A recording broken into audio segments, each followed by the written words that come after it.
Whoa, this is the second part of 3.9. If a function is one-to-one, passes the horizontal line test, then its inverse relation is also a function. For sine, cosine, and tangent, we have restricted the domains for each function to discover these properties. Remember our inverse lessons from Unit 2.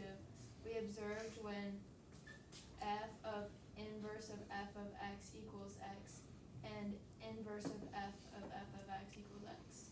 We can apply these properties to the sine, cosine, and tangent of their inverse functions to the following properties. All right, so like what's the inverse operation of addition? How about squaring something? How about multiplying something? Dividing. Same thing with these trig functions. So if I have a sine of something, how do I get to the inside?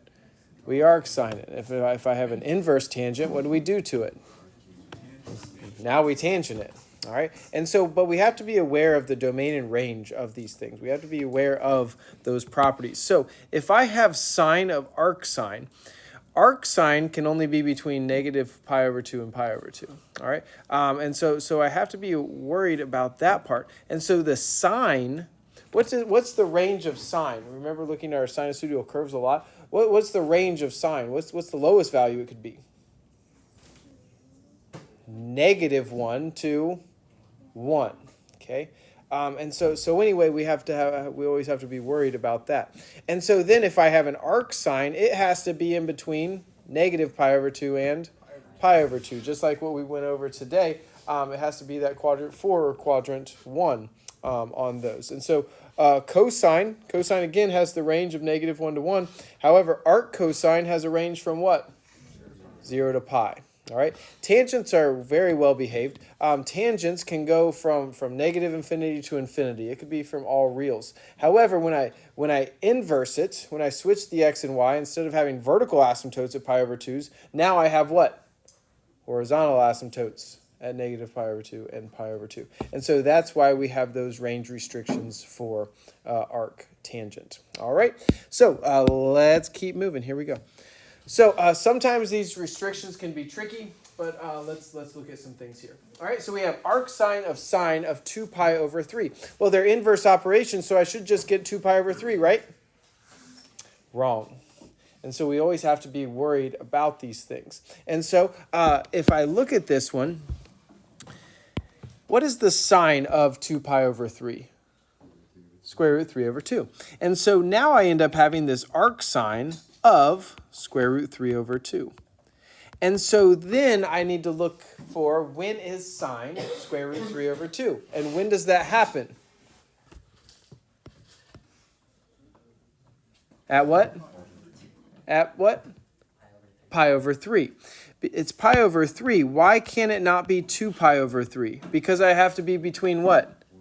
Negative pi over 2 to pi over 2. And so I can't go to this 2 pi over 3 because remember, it fails that vertical line test. All right.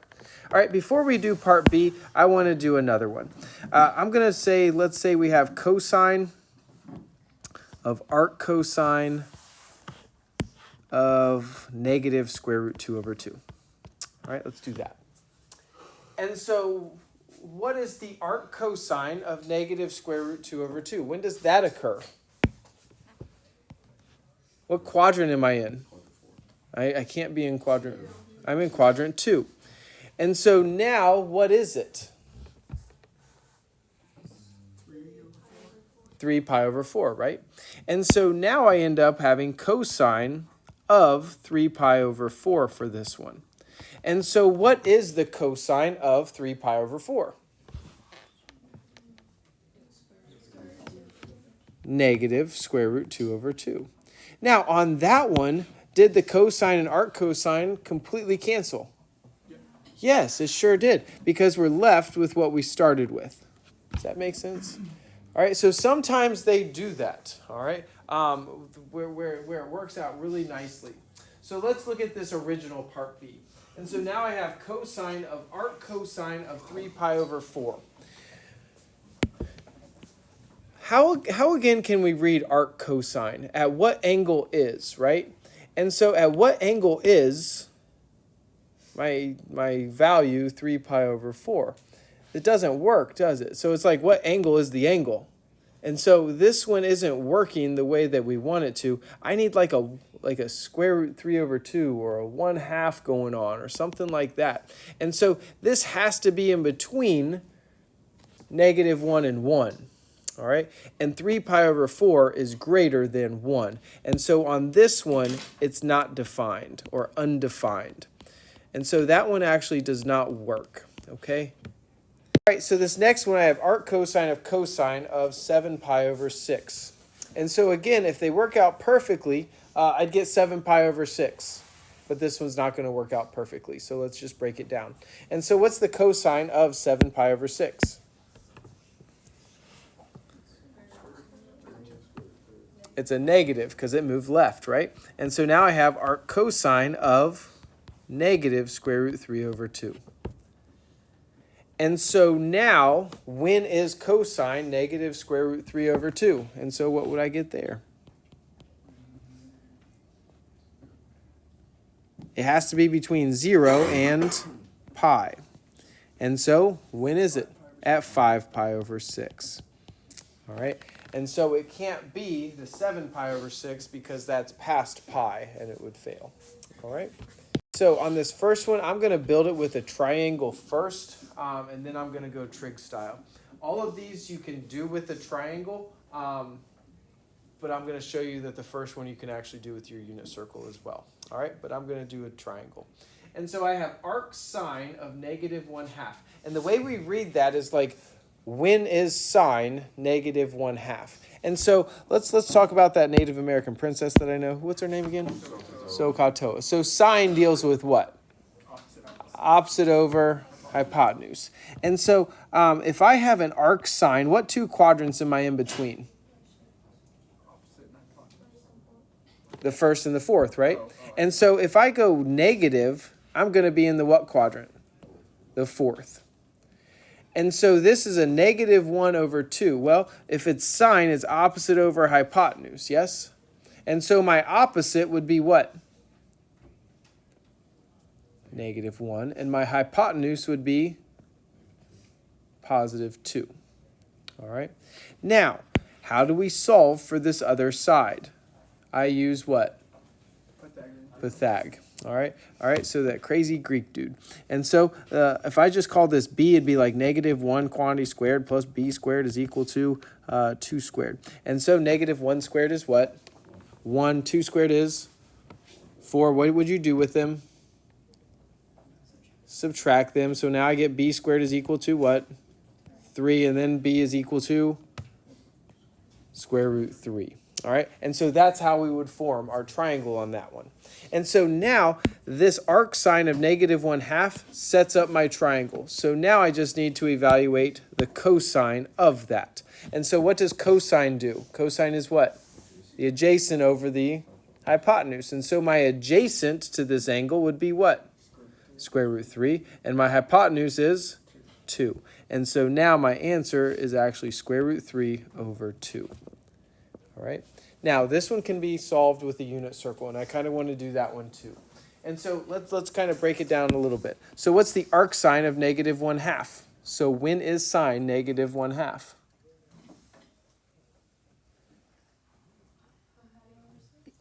I can't say pi over 6. That's going up. So it's what? Negative pi over 6. I can't call it 11 pi over 6 because that went too far. Because it'd be from negative pi over 2 to pi over 2. Remember? And so then it says, hey, find the cosine of negative pi over 6. And so what is the cosine of negative pi over 6? It's just what? Square root 3 over 2. All right. So on this one, did they match up the samesies pretty easily with using the unit circle? Yes. However, if we look at example 10 now, does this have 5/13 on my unit circle? No. And so this is where we're going to be required to make our little triangle. All right. And so cosine deals with what?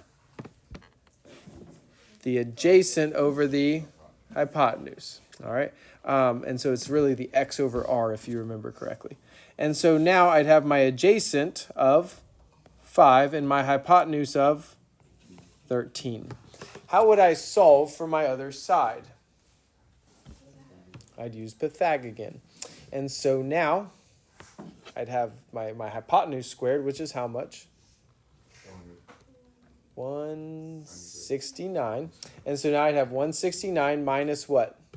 25. What is 169 minus 25? 144. And then I'd square root it. So what's my other side? 12. All right, so I got a 5, 12, 13 triangle there. And so now this arc cosine of 5/13 helps me build my triangle. And then all I have to do is evaluate the sine of it. And so sine deals with what? The opposite over the hypotenuse. So my opposite is 12 and my hypotenuse is 13. All right. I want to do another one. All right. We're going to kind of freestyle one. All right. And so this one, let's say we have, I don't know, you want cosine or sine? Sine. We're going to do sine of arctangent of, pick a number that's negative. -4. I love that. Love that. I was thinking the same one. All right, so we have sine of arctangent of -4. All right. Arctangent's in between what two quadrants? 1 and 4, right? And so which one's this one going to be in? Quadrant 4. Why? Because it's negative. So everybody see how we're doing this? Now, Beyonce said if you like it, you put a what on it? You put a 1 under it. You can make anything a fraction by putting a what? A 1 under it. All right, that was her other song. All right, and so anyway, we have a tangent. We have arctangent is -4 over 1. All right, and so what does tangent mean? Opposite over the adjacent. So my opposite is -4. My adjacent is 1. And the way we got the 1 is you can make anything a fraction by putting a 1 under it. All right, and what do we need to solve for though? The hypotenuse. So let's solve for the hypotenuse. So 1 squared is? -4 squared is? 16. So what do we get? 17. So then I square root it. So I get square root of 17. Good in the hood? Cool. And so now we have the sine of it. So let's evaluate sine. So sine is what?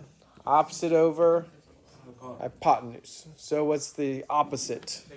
-4 over the square root of 17. Now, in calc, we're allowed to leave it like that. However, in pre-calc, I think we have to rationalize. So what would I rationalize it as? -4 and then what? Square root 17 over 17. All right. And so we might have to go a step further. All right, so on this example, we're going to do sine of arc cosine of x. And so now, instead of just a pure number, we just have a variable. All right. And so, again, what's cosine? Cosine is what? The adjacent over the hypotenuse. All right. Well, what's my adjacent? X. What's my hypotenuse? 1, because you can make anything a fraction by putting a 1 under it. And so my adjacent is x, and my hypotenuse is 1. Now I'm going to show the work here, even though you might not need it. So now we'd have like x squared plus b squared is equal to 1 squared, okay? By just saying this is my side b. And so then how would I solve for b? How would I solve for my other side? 1 squared is what? 1, and then what do I do to solve for b? I first do what? Subtract x squared, and then do what? I square root it. And so this other side is the square root of 1 minus x squared. Okay? So that's where it comes from. And so then once you draw your little triangle, then you just evaluate what?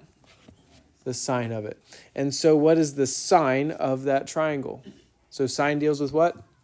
Opposite over the hypotenuse. So my opposite is square root of 1 minus x squared over 1. Now, technically, do we need to put 1? No. However, what if the hypotenuse is 2? Should we put 2? Yes, for sure. All right. So there we go. All right. Here we go. Ethan's going to read. An airplane flies at an altitude of 5 miles towards a point directly over your house. A. Write theta as a function of x. All right. Fantastic. So here's my angle measure. What sides were given to me? What side is this? The adjacent, what side's this? Opposite. So what deals with the opposite and the adjacent? Tangent. There we go. And so now I'm going to say tangent of theta is equal to what? Um, 5 over x. Why isn't it x over 5? Because I wanted the opposite over the adjacent, exactly. Now, I have not solved for theta yet. How would I solve for theta? How do I get to it?